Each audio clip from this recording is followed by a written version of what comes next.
Look up. Look way up. Greetings, friends, and welcome to another fun prop build. We're working on miniatures this time, and if you usually do big stuff, I would actually suggest you go do some miniature work because the techniques you use on miniatures can always be made into bigger stuff. A lot of the coolest techniques I've ever learned have been on miniatures because the space you're dealing with is not as much investment in terms of materials and such, and you can play.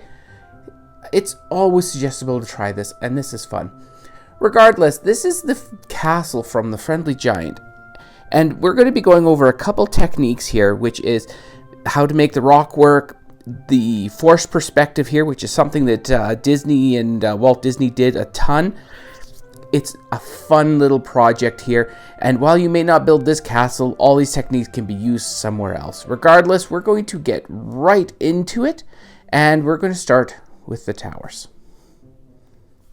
All right, before we start into the towers, I just want to quickly mention how I ended up scaling this whole thing. Now, you can see here, this is the picture from YouTube of the original castle. I want to do something similar to this, as you obviously saw, but I wanted to take my own twist on it. Now, I based my whole build off of the size of this thin 1/4 inch wood that I had around because I wanted to have this dry bridge here as actual wood. So everything has been scaled to the piece of wood that I have sitting around. You can scale differently, bigger or smaller. Remember, the smaller you go, the tighter detail you have to make. There's always a happy medium on how big you actually want to make these things, so you can put in more detail rather than less. But man, you just go watch some like Warhammer 40K painters, and it totally blows me away what they do with miniatures. Regardless, we'll get into the towers now.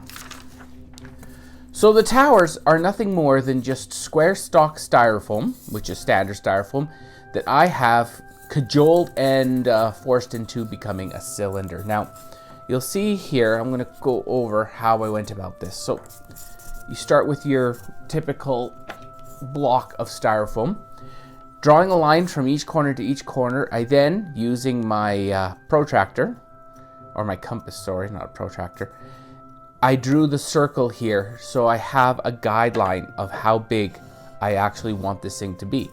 Now, what you're going to be doing in order to do this, and you'll be doing this quite a bit, so I'm going to show you once here.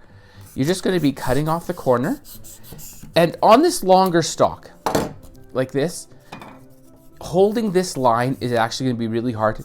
Don't stress about it. It adds character if there's a little bit of deviation on the vertical. Just what I usually do is I draw a circle on the bottom, circle on the top, so as I cut down, I have kind of a guideline of where I want to go to, but by all means, it's not an exacting art. Now, once you've got that first cut done, you'll do it on all 4 sides, like so. This is gonna be on camera, and look at I'm cutting into my drawbridge. Do as I say, not as I do.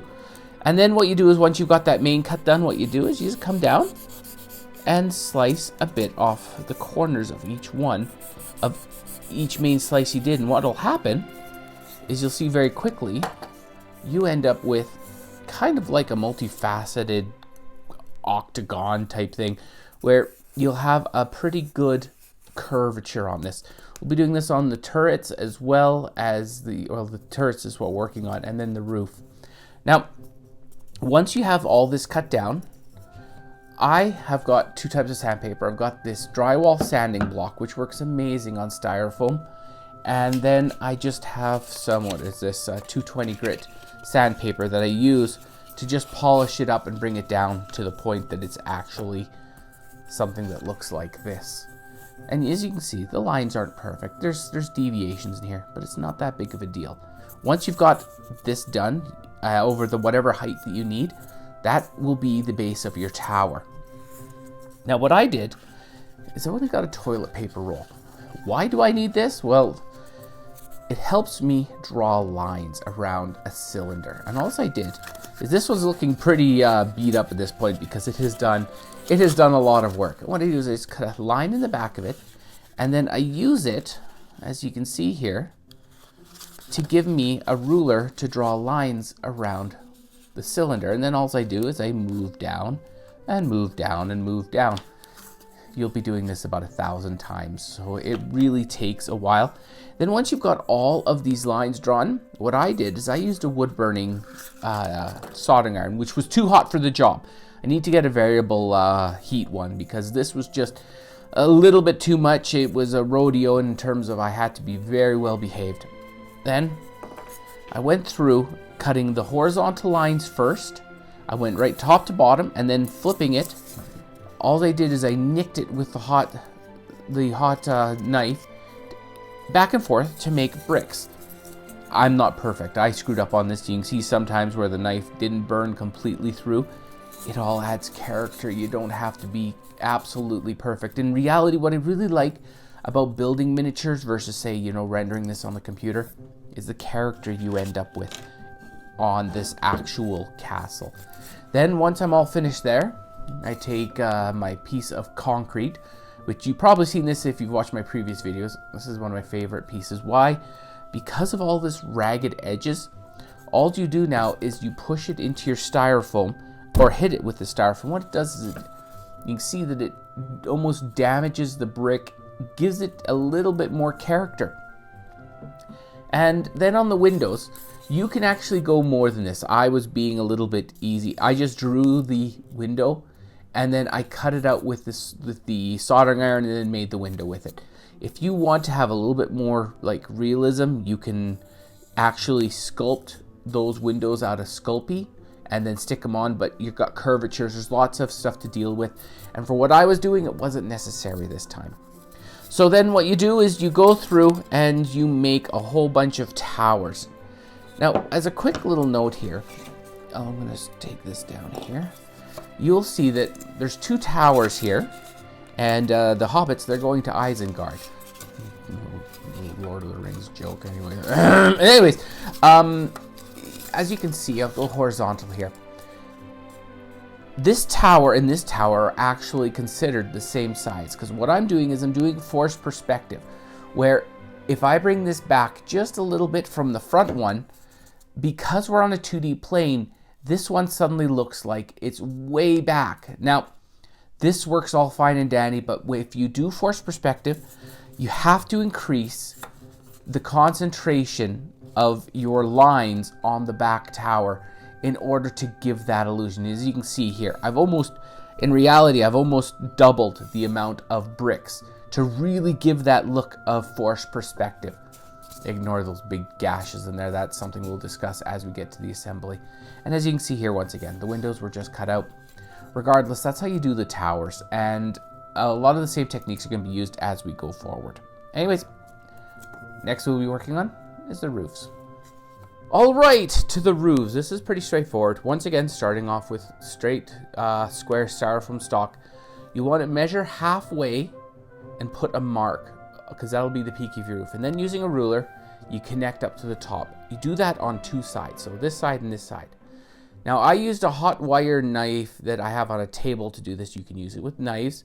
It just becomes a little bit harder. So what you'll do is the first cuts you're going to make are going to be these ones.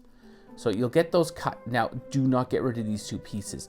What you want to do is you want to take them, bring them back onto there. Because your line is on the other side, you'll do the exact same thing. Holding this thing together as you go, you're going to make those cuts again with everything intact. And what's going to happen is that's going to come off and that's going to come off. Oh, it's just a little bit stiff. There we go. That's going to come off.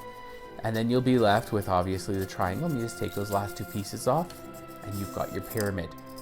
Now, this is our base of how we're going to make the towers. And like what we did with the actual columns, all we're going to do now is starting at the top, very lightly, go down, and you're going to cut pieces off. Now, you can do this by eye, but if you're not completely comfortable with, gauging where that is, you can take your compass and draw a circle on the bottom so you know what you're dealing with in terms of how much material you got to take off. And then very carefully, you go through and you continue to go through to get your cylinder done.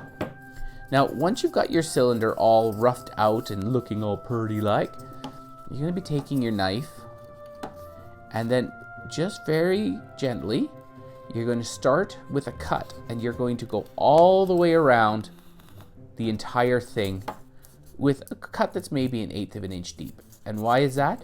Because once you've got that cut done, you're going to take your knife and you're going to come and you're going to back up and cut up just to that level over and over again, all the way around it. This is looking a bit rough because obviously this is not a finished piece. Oops. And there we go. Now you'll do this all the way up, doing multiple levels like I did before, like so. And once again, cutting on up. And what it'll do is it'll give you the illusion of shingles. Well, start of shingles. And once you've got all of those horizontals done, you'll go back and using your knife, you'll cut in and flick out that piece. You go up, making sure to stagger your shingles as they go up, and you will end up with a roof. You can see here the starburst pattern on the bottom. That's just so when it goes on top of the tower, that you will see that there we go. You'll see that it gives it a little bit of texture at the bottom. Not necessary, but looks really nice. Now you'll notice that it looks really cool. This just takes time, you know. Put on a movie, do something you enjoy, and that will get you through all of the towers. Okay. The walls. Now I have used 1/2-inch stock styrofoam that I had lying around for this. And once again, I drew these. Now this is where things get a little bit interesting, because in order to make things look realistic, what I did is I took my tower, I laid it on the side here, and I used it as the basis for where I drew the lines for the bricks. So as this tower connects to here, like, I think that's correct there. It doesn't really line up, but it's close enough. You know, you end up with kind of the similar brick pattern on both pieces, and you do the same thing on the other side, and you just make sure that, you know, it's got similar scaling on the front. Well, it'll be more important on the back, and you'll see as we get there. Then all I did is I just drew lines straight across using the soldering iron to do the lines, and same as we did the towers, I cut all of these bricks into it. And then using my favorite piece of concrete, I went through and I beat it up a bit to give it that texture that makes it look a little bit older. Now, because this whole castle is built with forced perspective, you'll see that this side of this tower matches these bricks, and then this side of this tower matches these bricks. And the whole wall is built at an angle to give that feeling that it's deeper than it actually is. And all I did is just pretty much picked an angle, what looked good and what kind of space I wanted to work with. Drew all these lines based on there. Drew them across with a ruler, and then just heat using the soldering iron knife. I went through and did the whole thing. You actually see where I poked right through with the knife at one point. Oops. You do that twice. If you really want to, I'll throw a template down in the description of all of these pieces that I use. So if you ever want to build this exact castle, you can. I can't see why you would necessarily. This is more of an instruction on how to build something like this yourself. And you'll see that right away how this looks the moment you put these pieces together, on how that forced perspective makes that look like it goes back a lot further than it actually does. It's a neat little trick. All right, the not so little castle has almost come together now. Just gonna go over some of the stuff that I've done to kind of bring it to this point. As I mentioned before, black base coat on the walls and then just a gray dry brush. There's a video up there on how to do that dry brushing if you're interested. Now, here we go. Over here, you will see that where the wall connects, all I did is I put the wall up against it and drew a line, and then just used a razor blade and cut out the opening. Earlier in the video, you could actually see those slots that I had cut.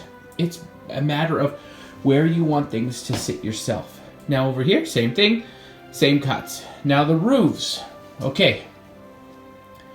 All I did with these is I base coated them with brown. I did a black wash over the whole thing. I took a little bit of black, I dry brushed it on the top, and then a little bit of white or cashmere tan, I dry brushed it on the bottom. Some of these ended up a little bit too hard for me, but it looks okay. It's not too bad. So that's where the castle has ended up now. And as you can see, the concept of that forced perspective is really neat here. I am going to finish it off here because the next step is scenery, and I don't want this video to be, 3.5 hours long. So stay tuned for part 2 coming soon. Regardless, thanks for hanging out. If you like the video, please like. If you subscribe, that would be awesome and appreciated. But regardless, we're going to continue on with the miniature work here and get this all finished for the next video. Anyways, thanks for tuning in, and I'll see you next time. Well, have a good one all.